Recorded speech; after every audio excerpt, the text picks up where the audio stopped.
Hello everyone, welcome to dynamic study. तो आज है हमारी 28th क्लास या आज है 28th वीडियो नेट के क्वेश्चन सीरीज़ का। तो चलिए स्टार्ट करते हैं अपना आज का ये वीडियो। और ये है हमारा फर्स्ट क्वेश्चन जो कि रिलेटेड है पॉलिसीज से। So question is in the statement the hill has smoke because it has fire. So in the statement which type of fallacy may be identify, कौन सी फैलेसी है यही हमें बताना है इस स्टेटमेंट में। ऑप्शंस आर फर्स्ट इज असिद्ध, second is साधारण, थर्ड इज असाधारण या फोर्थ इज अव्याप्त व सिद्ध। राइट, अगर प्रोनाउंसिएशन मेरा गलत है तो please excuse me. I hope कि आपको समझ में आ गया होगा। सो ये 4 ऑप्शंस हैं और ये स्टेटमेंट है। स्टेटमेंट है कि hill has fire, sorry hill has smoke. तो हिल है, वहाँ से धुआं उठ रहा है, वहाँ पे धुआं है। क्यों? क्योंकि वहाँ पे फायर है। ठीक है, ये हमने एक स्टेटमेंट दी है।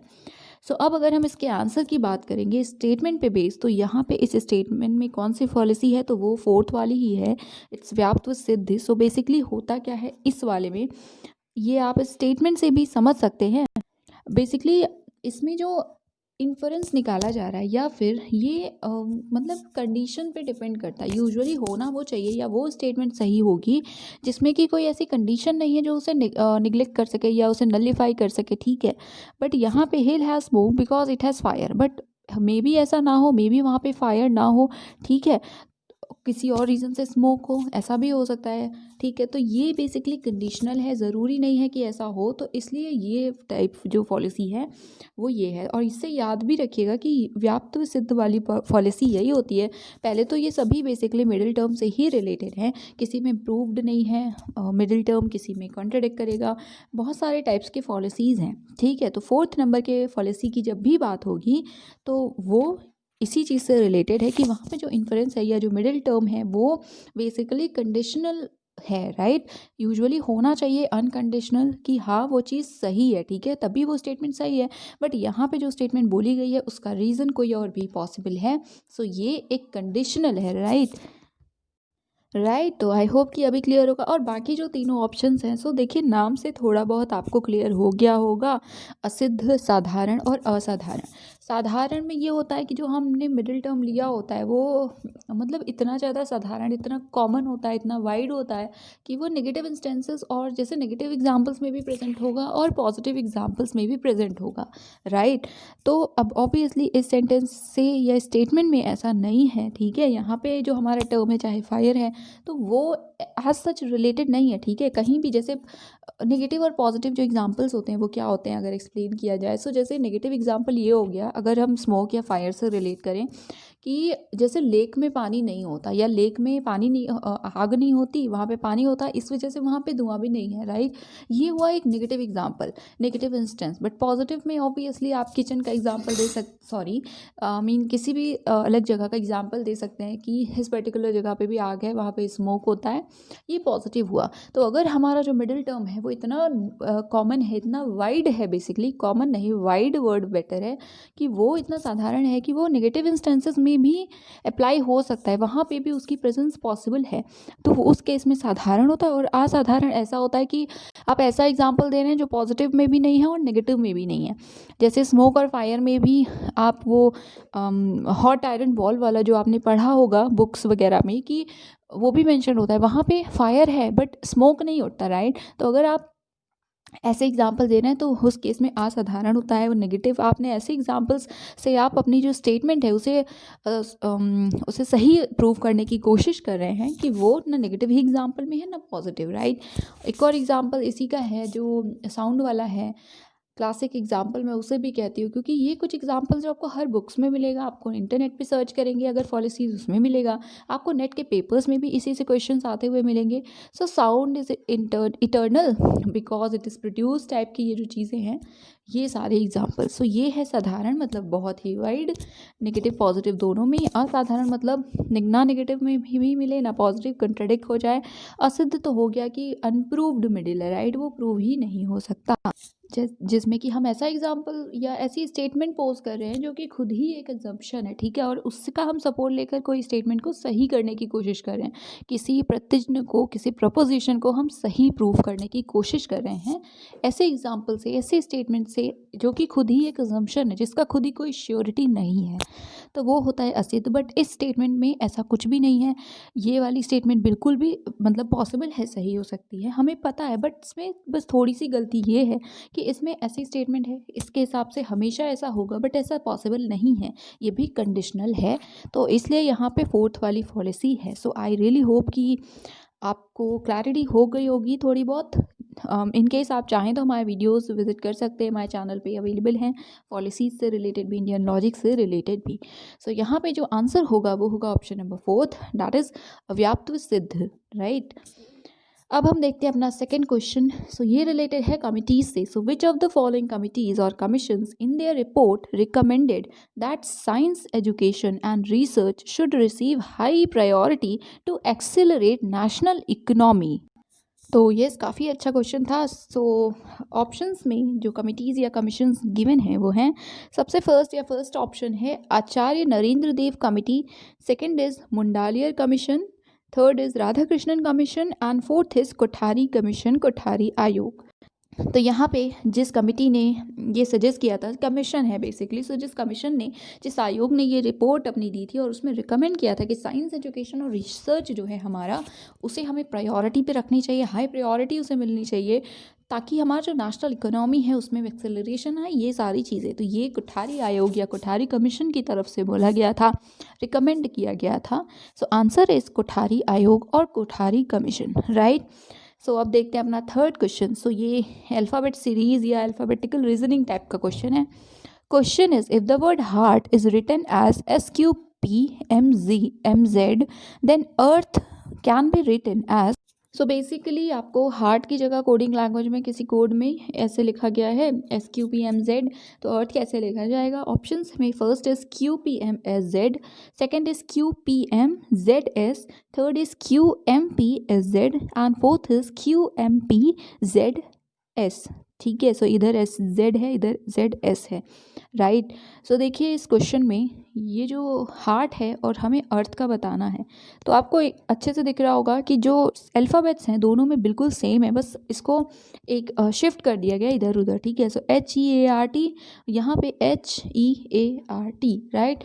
तो और इसमें अगर आप कोशिश करेंगे ये ढूंढने की कि H को में कितना ऐड या सब ट्रैक करें कि ऐसा आए, सिमिलरली E में कितना करें, R में क्या करें, कैसे करें, सो कर सकते हैं आप, यही पहले हम सभी लोग करते हैं, बट यहाँ पे बहुत ही सिंपल सा ये अल्फ़ाबेट सीरीज़ है या कोडिंग है, HEART, राइट, SQPMZ। तो यहाँ पे H की जगह पे S आया है, राइट। तो यहाँ पे भी हम जो अर्थ में H है उसकी जगह पे S लिख देंगे। सो यहाँ पे H लास्ट में है, सो यहाँ पे लास्ट में S आ जाएगा। तो लास्ट में S आएगा, दो ऑप्शंस ऑलरेडी एलिमिनेट हो चुके हैं, फर्स्ट वाला और थर्ड वाला, राइट। सो दो ऑप्शंस बचे, सेकंड और फोर्थ, ठीक है। तो अब देखते हैं। सो यहाँ पे E की जगह Q है, तो यहाँ E जो है वो फर्स्ट है, तो इसकी जगह Q तो वैसे सब में ही है, बट जो फर्स्ट लेटर होगा वो हो जाएगा हमारा Q, राइट। देन A की जगह पे P लिखा हुआ है, ठीक है, हार्ट में A की जगह पे P है, ठीक है, थर्ड अल्फ़ाबेट जो हमारा A है वो P है। तो यहाँ पे अर्थ के केस में जो हमारा सेकेंड अल्फ़ाबेट है वो है A, उसकी जगह पे हो जाएगा P, ठीक है। तो अब क्लियर हो गया, आंसर क्या होगा? यस, आंसर है सेकेंड ऑप्शन। E की जगह Q है, A की जगह P है, H की जगह S हमने देखा, और जो बाकी दोनों अल्फ़ाबेट्स बचे हैं यू कैन सी, यहाँ पे R के प्लेस पे M हो गया है, सो इधर M होगा और लास्ट में T है, सो फोर्थ लेटर हमारा Z हो जाएगा। सो जो आंसर होगा वो होगा QPMZS, राइट। तो पहले एक चीज़ हमेशा देख लीजिएगा कि अगर सिमिलर वर्ड्स हैं तो पहले इस तरह से ट्रिक आजमा लीजिएगा, ठीक है, नहीं होता तब आप ऐड सब्ट्रैक्ट करके देखिए, तो थोड़ा इजी होगा। वैसे तो आपको खुद ही समझ में आ जाएगा अगर अल्फ़ाबेट सेम है। तो यस, यहाँ पे जो हमारा आंसर होगा वो होगा option number second, correct. So अब देखते हैं अपना फोर्थ क्वेश्चन। सो ये है question, shifting technologies and communication institutions contribute to. So आपको पता है टेक्नोलॉजीज़ मतलब बेसिकली शिफ्टिंग टेक्नोलॉजीज़ और जो भी कम्युनिकेशन इंस्टीट्यूशंस हैं वो सब साथ में मिलकर या इन सारी चीज़ों से रिलेटेड ये किस चीज़ में कंट्रीब्यूशन करते हैं, अपना किस चीज़ में कंट्रीब्यूट करते हैं। First is system integration, second is temporal disintegration, third is psychological disintegration, या फोर्थ इज स्पेशल इंटीग्रेशन। तो देखिए कम्युनिकेशन का क्वेश्चन है, राइट, आईसीटी से रिलेटेड है, टेक्नोलॉजीज़ की बात हुई है, कम्युनिकेशन इंस्टीट्यूशंस की बात हुई है। जैसे जैसे टेक्नोलॉजी शिफ्ट हो रही है या इंस्टीट्यूशंस में हम जैसे टेक्नोलॉजीज़ का यूज़ कर रहे हैं, इन सभी चीज़ों को अगर आप रिलेट करके देखेंगे तो आपको समझ में आएगा कि यहाँ पे काफ़ी सारी अलग अलग चीज़ों को हम इंटीग्रेट करते हैं, राइट। तो इसलिए डिसइंटीग्रेशन का सवाल नहीं उठता, ठीक है, डिसइंटीग्रेशन यहाँ पे नहीं हो रहा है, ये दोनों ही इंटीग्रेशन में कंट्रीब्यूशन करते हैं। और किसका इंटीग्रेशन, तो दो ऑप्शंस ऑलरेडी एलिमिनेट हो गए अगर आपने ये समझ लिया कि इंटीग्रेशन और डिसइंटीग्रेशन में क्या डिफरेंस या क्या होगा, ठीक है। और बाकी जो फर्स्ट और फोर्थ ऑप्शन बचे तो इसमें स्पेशल इंटीग्रेशन और इसमें सिस्टम इंटीग्रेशन। तो ये सिस्टम इंटीग्रेशन ऑब्वियसली ये जो टेक्नोलॉजीज़ हैं, इंस्टीट्यूशंस हैं, ये सभी कंट्रीब्यूट करते हैं हमारे सिस्टम इंटीग्रेशन में, ठीक है।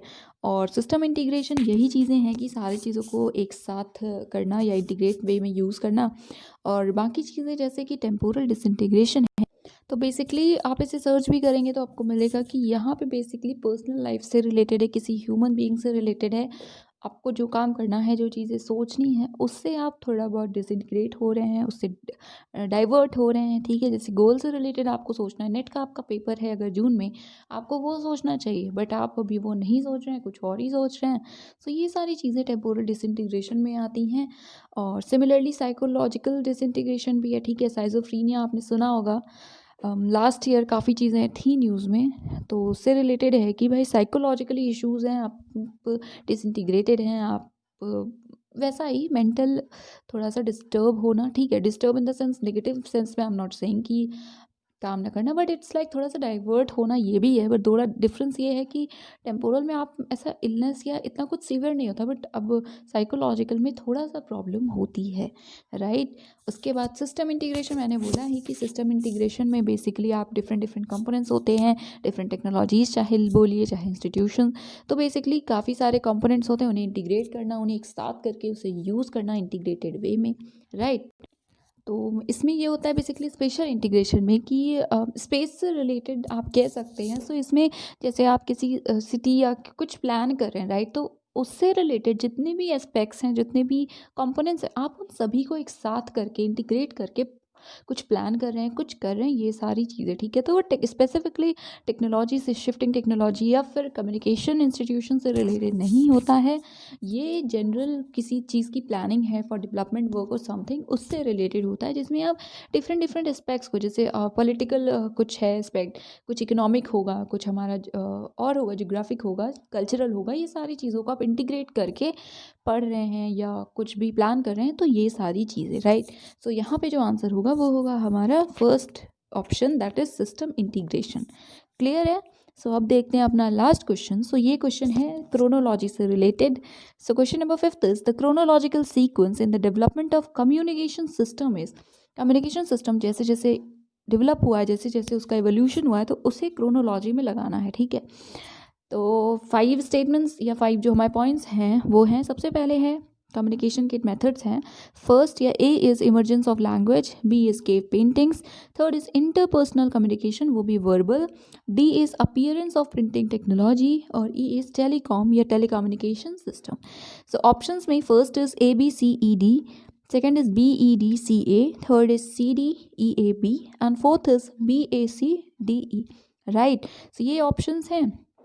और आपने जब इन 5 पॉइंट्स को सुना होगा तो एक चीज़ क्लियर होगी कि जो केव पेंटिंग्स हैं वो सबसे पहले आई थी, ठीक है। आई थी इन द सेंस पहले होती थी। हम हिस्ट्री में क्या पढ़ते हैं, हमें इसी से तो एक रास्ता मिला है कि हमें समझ में आए कि कब से ये चीज़ें स्टार्ट हुई हैं, हमारा सिविलाइजेशन कैसा रहा है, हिस्ट्री हमारी, एक्सेट्रा। सो केव पेंटिंग्स जो हैं वो सबसे पहले रही हैं, कम्युनिकेशन का मेथड रही हैं या सिस्टम रहे हैं। सो केव पेंटिंग्स ऑब्वियसली सबसे पहले होगा क्रोनोलॉजी में। सो बी विल बी फर्स्ट। तो इस केस में ए और थर्ड, ठीक, आई मीन फर्स्ट और थर्ड दोनों ही ऑप्शंस एलिमिनेट होते हैं, बचे दो ऑप्शंस सेकंड और फोर्थ, ठीक है। अब इसमें से आंसर क्या होगा, अगेन आई वुड से कि जब थोड़ा सा भी फोकस्ड होकर अगर आपने इसे सुना होगा तो एक और चीज़ होगी जो आप क्लियर होगी, ठीक है, क्लैरिटी होगी आप में, टेली कम्युनिकेशन सिस्टम। ये भी इनमें से कंपैरिजन में ऑब्वियसली सबसे रीसेंट है, सबसे लास्ट है, सो ई वाला हमारा लास्ट होगा, ठीक है। तो ये जो आंसर है हमारा वो तो आपको पता चल गया कि होगा हमारा ऑप्शन नंबर 4, राइट। सो ये होगा आंसर, बट हम ऑब्वियसली हम बाकी को भी देखेंगे। सो केव पेंटिंग्स आपको पता है इसके कितने सारे प्रूफ्स हैं कि जो केव पेंटिंग्स हैं वो सबसे पहले हुआ करती थी, तब हुआ करती थी। और उसके अलावा उसके बाद क्या होगा, सो यहाँ पे देखिए लैंग्वेज का आना, लैंग्वेज का इमर्ज होना। अगर आपने पढ़ा है थोड़ा बहुत हिस्ट्री, आपको पता है कितनी स्क्रिप्ट्स हैं, कितनी लिपि हैं जो मिलती हैं हमें, भले ही हम उसे डिसाइफर नहीं कर पाएँ, या ये सारी चीज़ें तब से थी, ये भी हम हिस्ट्री में पढ़ते, ठीक है। केव पेंटिंग्स पहले थी क्योंकि तब उन्हें लैंग्वेज का पता नहीं था, या ये एक्सेट्रा चीज़ें। तो ये अगर हम डिस्कस करेंगे तो हम हिस्ट्री में पहुंच जाएंगे। तो हम फिलहाल सिर्फ टू द पॉइंट रखते हैं। सो केव पेंटिंग्स पहले थी, फिर हमारी जो लैंग्वेजेस हैं धीरे धीरे वो इमर्ज होना स्टार्ट होती हैं। अब अगर लैंग्वेजेस इमर्ज हो रही हैं तो उससे क्या हुआ होगा, लैंग्वेजेस आ गई तो अब एक दूसरे से कम्युनिकेशन करना स्टार्ट किया होगा लोगों ने, वर्बली एक दूसरे से बात करना लैंग्वेजेस के थ्रू। सो बी के बाद होगा हमारा ए, दैट इज उसके बाद है language, then verbal communication start होता है, उसके बाद आपको पता है हमारी प्रिंटिंग टेक्नोलॉजी, ये सारी चीज़ें स्टार्ट हुई। और लास्ट हमारा रीसेंट है टेलीकॉम या telecommunication system, right. So it will be D, printing से रिलेटेड, एंड देन ई जो कि है टेलीकॉम। सो ये है हमारा जो क्रोनोलॉजी है वो ये ही है, it is BACD&E, right. So answer is option number 4। सो ये थे हमारे आज के questions. Thank you so much.